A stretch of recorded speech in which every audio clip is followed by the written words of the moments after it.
Greetings, welcome back to Black Bear News, where we are discussing abrupt climate change.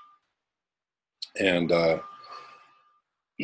sorry I missed you all yesterday. I actually did a video last night, but I wasn't all that happy with it. And I did it kind of late at night, and I was thinking about editing it. And then all of a sudden it was like really late, too late for me to edit or post it or do anything. I had to go to sleep. So I just canned it. So here I am back today. It's August 10th. Trying to kind of just get back in the swing of things. There are so many things to cover. I feel like if I miss one day that I'm just really behind. It's hard to keep up with everything that's going on. Hard for me to cover all the things that I want to cover. There just never is enough time. But I wanted to start with a comment from Kent Deal. And I thought this was a really great comment. We were kind of going back and forth about chemtrails or contrails or the idea of it. And it seems to be a topic of debate on this channel. Some of y'all believe, some of y'all don't believe, some of you all don't want to hear it. You know, it is what it is. It's in the realm of possibility. It's in the realm of discussion. It's in the realm of probability. Personally, I don't think the answer should be yes or no, but it could be a maybe for some people. And the maybe might be, 10% maybe, or 50% maybe, or 80% maybe, whatever it is. But, people have their own thoughts on it, and that's okay. You know what? Guess what? On this channel, we are open to discussion on it. There's no ban on talking about it. Personally, I don't think there's necessarily a right way to think about it. I don't like that the concept of chemtrails or manufactured weather is used in place of actual climate science. I have a problem with that. So even though I believe that, I think that something is going on, I believe that, somebody somewhere is trying something to do something to manipulate the weather. I feel like that's kind of on the spectrum of obvious that somebody would be trying to do that. I don't think that it's paramount to the question or the issue of climate change and what climate change is actually doing or what's happening. I think it's probably it's secondary and maybe way down on the line of importance. But it's there, it's in the mix. And I like talking about it because I like thinking about, possibilities. And I would like to know more. If there is more to know, I'm a curious person. But anyways, I'm going to get to this comment by Kent Deal. We were going back and forth, and he said, Black Bear News, chemtrail conspiracy has been a pet peeve of mine for many years, but I should have dropped responding to it altogether. This is the only place I do respond, and that's because this is home base. It is hard to separate off what is real and what is puffed up hype. On one level, I find the dumping of chemicals by planes as only mildly plausible. But with the long history of polluting, I find nothing surprising. But taking it to the level of conspiracy, I have linked that to the movement to cloud the issue of global warming. And many of the people I have engaged over the years have been pushing AGW as a conspiracy as well. And there you go. Birds of a feather, as it were. I also feel that there is a push on just beginning to get us all on the same page. It seems as though it is important to put these inconsequential issues behind us. We need a singular focus to overwhelm the planet. We need to stop talking and start doing, like yesterday was too late. Fundamental to this will be disengaging with the trolls and people espousing offensive opinions. Let them shout at the wind while people of duty get to work. And I don't mean protest or even working on the political system. These are all distractions. And though getting Trump out of office is important, our solution is not attached to that event. And I totally agree. It is attached to the event we all know is coming. The destabilization of the planet's weather from a blue ocean. We are going to flip everything on its head when that happens, and no denial will survive the 100th monkey scenario. As I look for the pathway to success, it is narrow but marked by large events. Beating Trump is not one of them, but that would help the transition in small ways. He is more helpful as a catalyst, and people are learning how to take responsibility for once. LOL. But that transition, which will be a hard transition, is baked into our future. And it will be our response that defines whether we will be on that path or not. It will be our willingness to drop the guns and pick up shovels, to join arms with all people and make heroic sacrifices, even redefining spirituality in respect to outdated gods and harmful doctrine. Defining ourselves by a vision of the future, finally moving out of this period of childhood for humans and into an age of adult responsibility. This age that has culminated in unbridled yelling and brutish behavior, and we must transition to silence and understanding. This was the last time for me, or my response on Facebook today to who is worse, Israelis or Saudis, was the last time. It is time to shift into high gear. Next year will be too late. I think that moment we are waiting on will be next summer. While the Arctic is a disaster right now, it is being overwhelmed by the midterms, bigly. We have an El Nino brewing, and its effects will greatly diminish both ice growth and melt come the next year. From the trending of the last half dozen years, there is a good chance the Blue Ocean event will last a couple of months. Back to the politics. I see this as a dry run for Americans. Can they get a victory under their belts before the big transition? It seems rather important that the people get to have that feeling of power, something that give them the push to trust themselves, so they believe they can succeed against even bigger odds. Time will judge whether success is possible. But the people must devote themselves to a do or die scenario, knowing that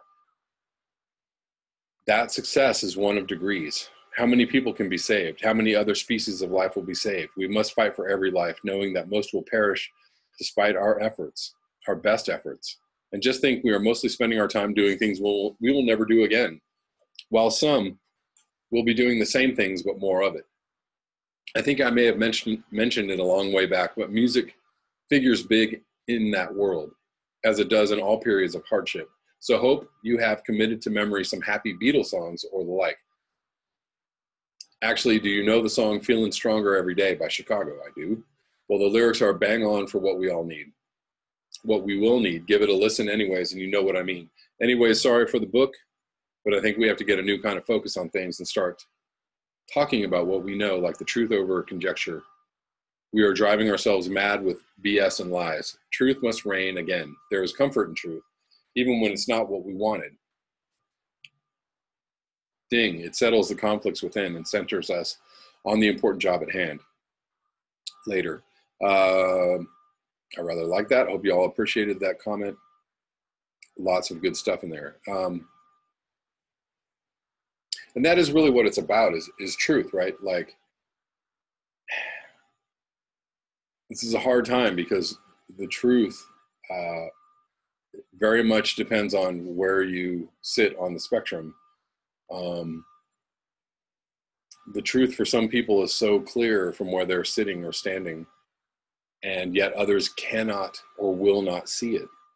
And we can, climate change being one of those truths. But I think that there are other truths going on as well that are difficult for people on the climate change spectrum to understand. I think there are other things, there are things that people can't see from both sides. And definitely it's difficult, the more outspoken or the more like demonstrative or the more angry we get at each other, the less we're able or capable to see those truths or take in information. I feel strongly about this. I've talked about this many, many times. And actually I wanted to read y'all or talk about something that we didn't really get a chance to talk about the other day. I mean, some people were talking about it in the comments, and there was a little bit of a debate, but I wanted to weigh in on Alex Jones. And before you all get all apoplectic about the fact I'm talking about this, I just bear with me. This is going to be quick because I wrote this down. So Alex Jones was banned the other day from a few platforms, not all platforms, but I think YouTube and Facebook.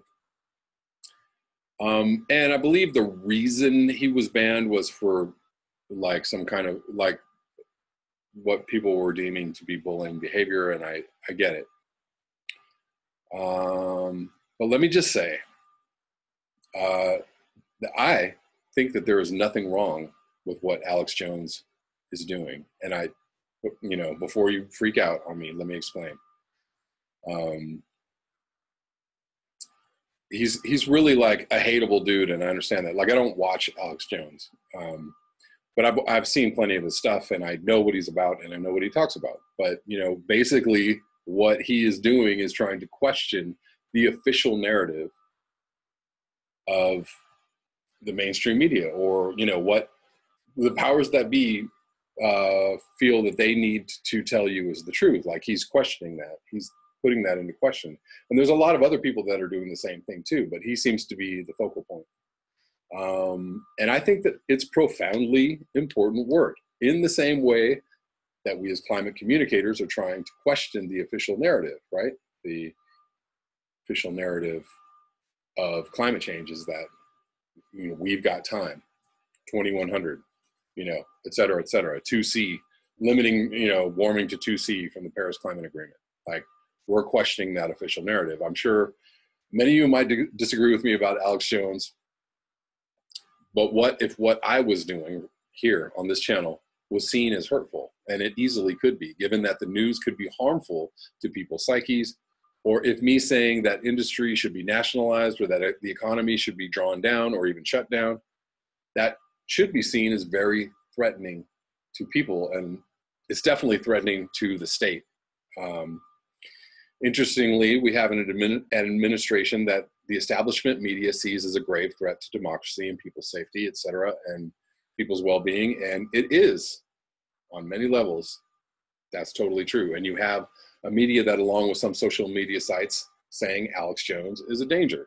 This is the same media that refused to give Bernie Sanders airtime, the same media that refuses to correlate extreme weather with climate change, the same media that made you believe Hillary Clinton was way ahead of Donald Trump and there's no way he could win. The same media that elevated Hillary above the insane Donald Trump for what purpose? Was it the welfare of the country, or was it already in the bag for Hillary, as the WikiLeaks emails detailed? Don't take my word for it. You have Google. Like, go look up the emails. They're there. The mainstream media was absolutely colluding with Hillary to make sure that she won. And now we're seeing that other people were also, people in the intelligence services were also doing the same thing.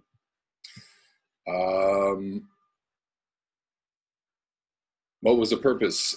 Did you know that Clinton campaign elevated Donald Trump in the campaign because they thought he was more beatable than the other candidates? That is also in the WikiLeaks emails. That was absolutely something that they did. They brought about. So if you want to blame one entity for Donald Trump, you could blame the Hillary Clinton campaign, because they wanted him to win. They wanted him to be the nominee because they were like, oh, we got this. The media has a vested interest in you believing what they want you to believe, and it's not for your benefit. Sure, Donald Trump and Alex Jones are nutty. They're way out there, but could there be another reason that the establishment wants them gone so bad? Do you think it's altruistic, or do you think they might be scared of something? If you think silencing a media person who's trying to go against the official narrative is a good thing, what about any other journalist who steps outside the official narrative now?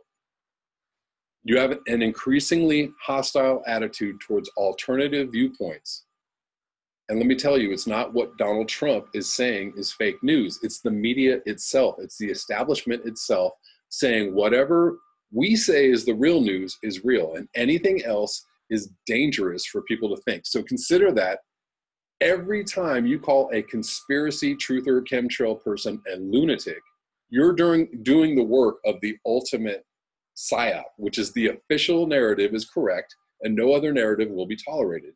You're assisting them in mind control, because thinking crazy thoughts or saying crazy things or believing crazy ideas isn't as dangerous as not being able to think outside the narrative. If I say chemtrails or Russia collusion is bullshit, and you're like, oh my God, how dare you say these things? Oh my God. Hello, thought control, 1984. Only in this 1984, you're doing the work of the state. Be very careful about the narrative you're defending, because if the narrative you're defending sounds like this, all deviant thoughts is unapproved, then what? Let me say that again. You're defending, if the narrative you're defending sounds like this, all deviant thought is unapproved, then what? We know that think tanks and corporations have been funding anti-climate science platforms, but the ability to call those platforms out and call those platforms wrong is protected speech. And here's another bit of knowledge for you. What happens when you try to suppress ideas? You make them stronger. And that's my little op-ed piece for today. Do with that what you will. I'm going to move on to some climate stuff. Probably a lot of you saw that Guy McPherson has another video out today about the consequences of an ice-free Arctic and the consequences of, removing some global dimming and having the economy collapse and what that means. What a very quick rise in temperature means for most of life on Earth. It's a good video. It's very short. I'm going to link it below. You guys can check it out. Moving on, somebody dropped this. Is this the one I wanted to read first?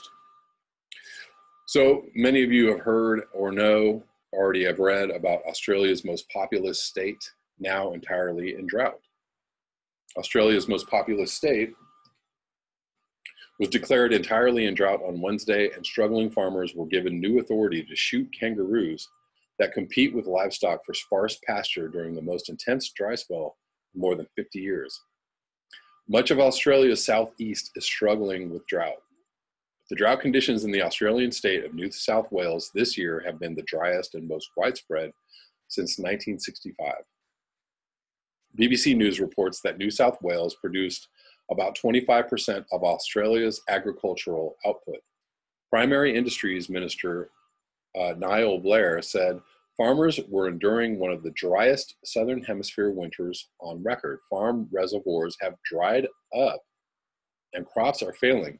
There isn't a person in the state that isn't hoping to see some rain for our farmers and regional communities, Blair said in a statement. The federal and state governments have provided 576 million Australian dollars in emergency funding, according to the BBC, but it's not enough for many farmers. With dry conditions forecast to continue for the next 3 months, farmers had to decide whether to continue the expensive and laborious task of hand-feeding cattle and sheep or sell their livestock.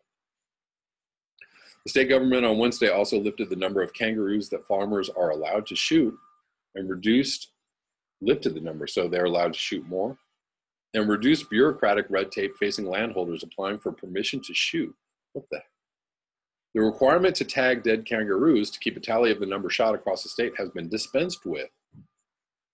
Well, that's terrible. Terrible news. Many farmers are taking livestock off their paddocks, only to then see kangaroos move in and take whatever is left. If we don't manage this situation, we will start to see tens of thousands of kangaroos starving and suffering, ultimately leading to a major animal welfare crisis. But Ray Borda, president of the Kangaroo Industries Association of Australia, which represents commercial shooters who hunt kangaroos for meat and leather, raised animal welfare concerns about the regulation changes. Anybody on the land that will make a phone call to the Department of Environment can get permission to shoot almost whatever they want to shoot, and it's unaudited and unchecked, and that's our concern, animal welfare. Borda told Australian Broadcasting Corporation. The government would have been better off subsidizing professional shooters to reduce kangaroo numbers more humanely, he said. We see this as probably the worst possible outcome for the kangaroo, but I've got to emphasize we do understand the plight the farmers are in. While scientists are hesitant to attribute any individual weather events to rising carbon emissions, they better get unhesitant real quick. A main contributor to global warming, Australia's government has its eye on climate change when it comes to the availability of water resources in the region. Australia's rainfall varies greatly from one year to the next, from one decade to the next, and is strongly influenced by large-scale phenomena such as El Nino and La Nina.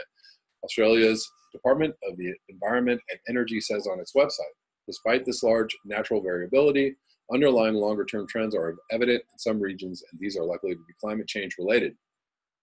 The department says Southern Australia has seen significant drying, particularly from April to October. Between 1996 and 2015, rainfalls for Australia's southeast fell by about 11% since records started being kept in 1900. It's not looking good in a lot of places, guys.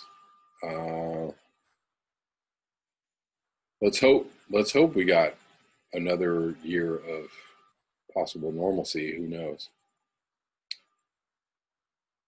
Moving on to the next article. This is from Telegraph UK. Foreigners face ban on buying homes in New Zealand after apocalypse bolthole fad hikes prices. This is a very interesting article. Foreigners are to be banned from buying homes in New Zealand after a spate of millionaires seeking luxury doomsday bolt holes has apparently crowded out local buyers and pushed up property prices. So it's on.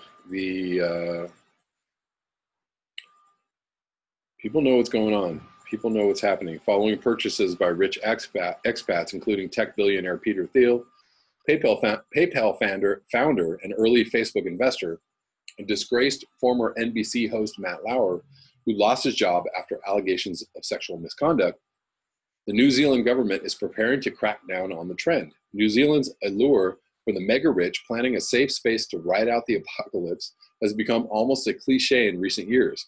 A LinkedIn co-founder, Reid Hoffman, told the New Yorker last year, saying you're buying a house in New Zealand is kind of a wink, wink, wink, wink, say no more. But the country's center-left government, led by Prime Minister Jacinda Ardern, is blaming the apocalypse preppers for a major housing crisis in the country, with rates of homelessness among the highest in the developed world. Ms. Ardern's Labour Party is adamant that a law change banning foreigners from buying most types of homes in the country, due to pass in Parliament next week, will help damp down property prices, along with their plans to build 100,000 affordable housing units in a decade, resolve New Zealand's zoning and infrastructure woes, and bolster its ailing construction industry. The bill banning foreign buyers has been reeled in from an earlier, stricter version and will now allow foreigners to buy new apartments in large developments and multi-story blocks. Existing homes remain off limits to non-residents, but people from Australia and Singapore will be exempt from the ban due to free trade rules. David Parker, Minister for Trade and Economic Development, who is responsible for the bill, said it wasn't just about house prices. In this world of concentrating wealth, we don't want this coterie of ultra-wealthy people overseas being able to outbid successful New Zealanders for what is our birthright, not theirs, he said. Some economists, along with the International Monetary Fund, question whether this is actually happening in New Zealand. Official figures released in June showed just 3.3% of properties that changed hands in the first 3 months of the year were bought by foreigners. But in central parts of Auckland, New Zealand's largest city, which regularly features on Demographia International's list of least affordable places to live, international buyers made up 18.7% of purchases. And around Queenstown, a glamorous South Island resort town, 9.7% of properties changing hands went to foreigners. But house prices have increased everywhere, said Shamobile Ekub, a housing economist with Auckland consultancy Sense Partners.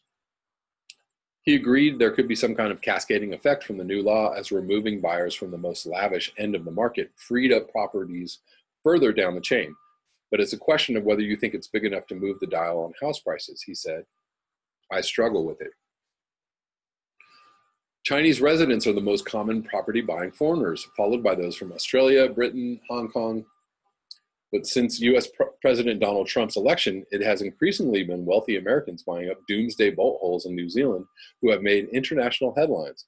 Graham Wall, an Auckland-based real estate broker whose clients have included the Sultan of Brunei and Mr. Thiel, who was controversially given citizenship after spending just 12 days in the country, said the wealthy foreigners he deals with are skittish about the new law.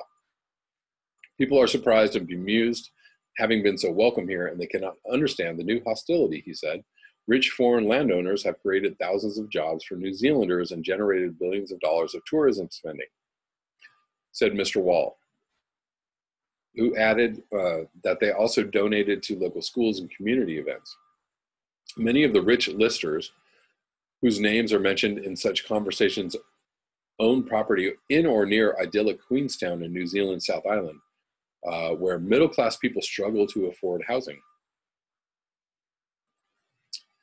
But the town's mayor doesn't want foreigners locked out. Jim Bolt said New Zealand's international reputation was in danger if people who owned high-end properties had limits set on who they could sell them to. Mr. Bolt said the competition for affordable housing in Queenstown came not from foreigners, but from wealthy New Zealanders who wanted holiday homes and Australians who are exempt from the law anyway. In March, a social housing scheme planned for the area lost its European investor, Foundation Capital, which was spooked by the impending ban. The housing trust running the project has since secured a bank loan to proceed with the housing units, but a spokeswoman, Julie Scott, said the terms and conditions were definitely not as attractive as they were under the offshore investments model. She hoped the latest, more relaxed version of the law might entice investors back.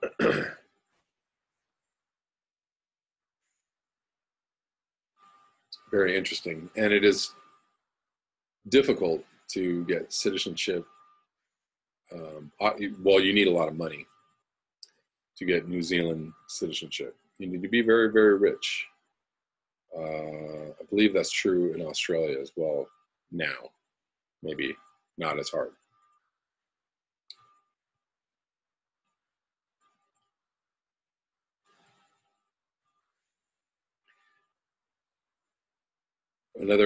So I heard this on Margot's,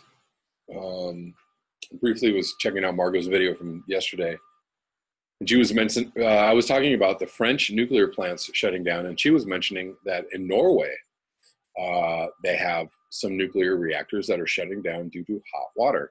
Nuclear plants in Sweden and Finland are the region's second largest power source after hydropower dams and have a combined capacity of 11.4 gigawatts.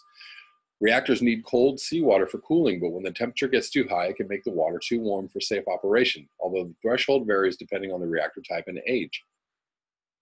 Unscheduled power output cuts in Swedish and Finnish reactors could push prices even higher, said Vegard Wilhelmsen, section manager at Norway's energy regulator, NVE. If nuclear reactors in the Nordics shut down or reduce power due to the heat wave, it could also put pressure on the supply and consequently on the Nordic power prices, he added. Why is water temperature an issue?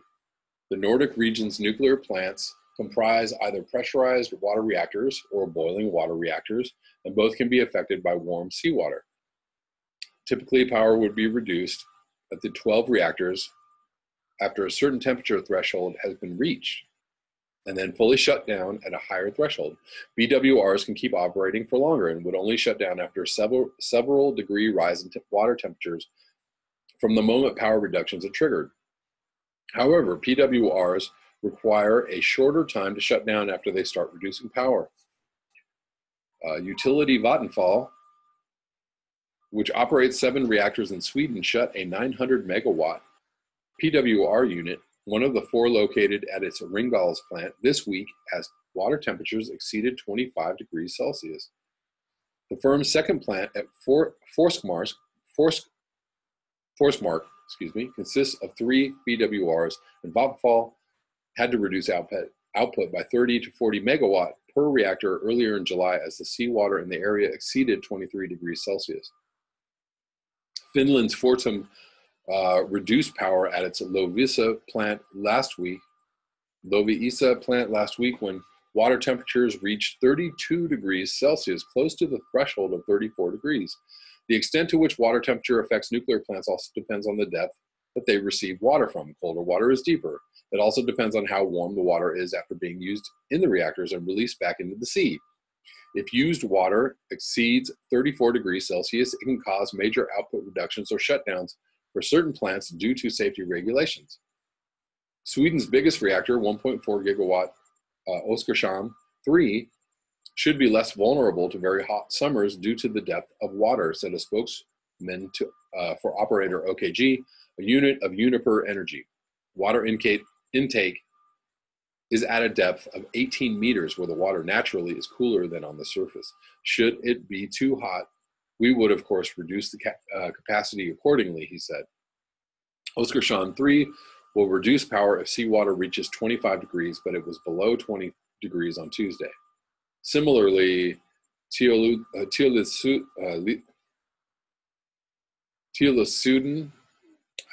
Voima's Oikaluoto, I have no idea how to pronounce this plant, in Finland has deeper water, which is colder than a 27-degree threshold. TVO, thank you, has also built an additional safety mechanism, a canal, which it can use under certain conditions to release used warm water at the other side of the Olkiluoto Island. Olkiluoto Island. Olkiluoto Island. Okay, I think that was it. I don't understand though, like what happens if you shut down those reactors and they don't have. What if the water stays warm for a really long time? How do they cool down? How do they keep cool? What happens then? At what's the length of time they can keep the reactor shut down? What do they do with the fuel? I have many questions about this. This is very concerning. As we know,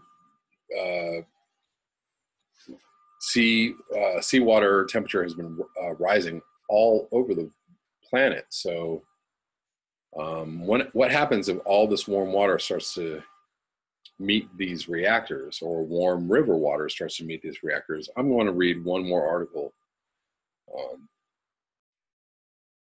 One more article actually picking up the topic of warm waters, record warm waters off Southern California. This is from August 2nd. California has seen a range of natural extremes this summer, from heat waves to wildfires. The state can now add to the list record warm ocean temperatures.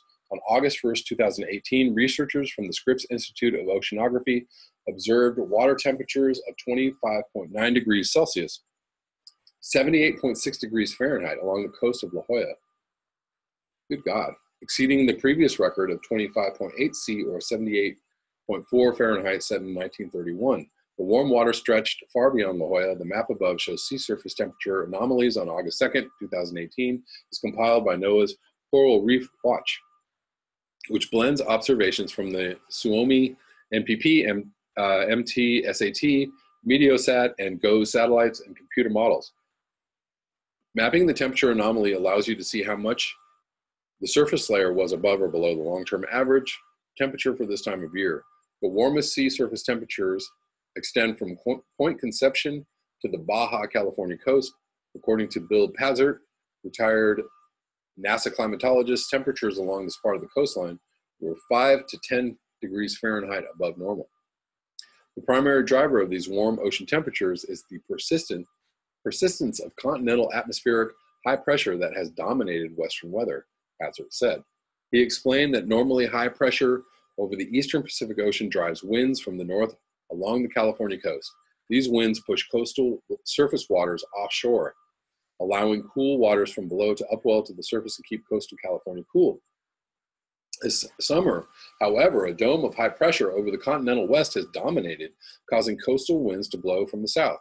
This pattern has sustained a cap of warm ocean waters from San Diego to Santa Barbara, preventing cool water from rising up. Warm water for beachgoers and for the nearshore ecosystems is not the only consequence of the high pressure system. This pattern is also driving the month-long heat wave suffocating California, and it is a major cause of the explosion of western wildfires, Hazard said. The continuing western drought, July heat waves, explosive fire season, and balmy ocean temperatures are all related. And I am increasingly concerned about what Los Angeles is going to look like in a few months. The amount of dead leaves and dead trees and dead foliage and dead brush is going to be, it's going to be really crazy looking in a couple of months. Like this, you know, we could carry on business as usual probably for a while. I'm assuming that we're going to, and that people are going to try, no matter what happens in the next couple of months. But by the end of the year, I'm imagining California looking like some kind of dystopian hellscape. Like literally, I don't think a lot of trees are going to make it. So we're going to have people running around, you know, doing, you know, whatever they do in Los Angeles things, but it's going to be very scary looking, on top of the fact that it's going to be a tinderbox, and that the city is probably going to be in overdrive trying to take out dead trees and dead brush to keep Los Angeles from just igniting,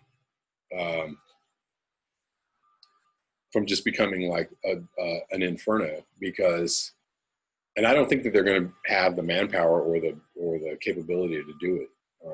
It's going to be very dangerous here.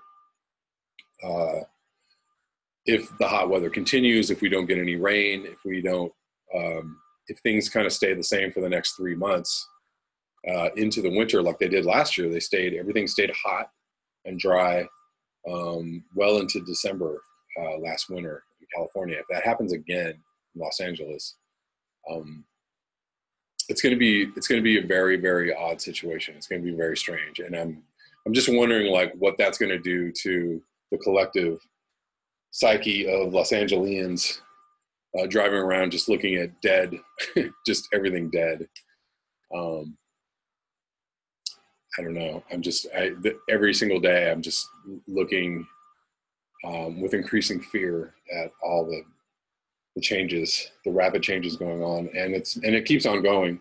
Even though we haven't had extreme heat, we've had just a steady, constant kind of like, you know, above average heat wave kind of thing going, or above average temperatures, and you know, the foliage just keeps looking stressed and showing signs of being stressed, and it doesn't stop. So who knows? Buckling up for the future. That's what I'm going to be doing. That's all I have for you tonight. Thank you so much for your eyes, your ears, and your conscience. Thank you so much for your comments and your discussion below. I always appreciate it. If you would like to support the channel, you can do so at the links below. I hope to be back tomorrow with another video. Until next time, peace.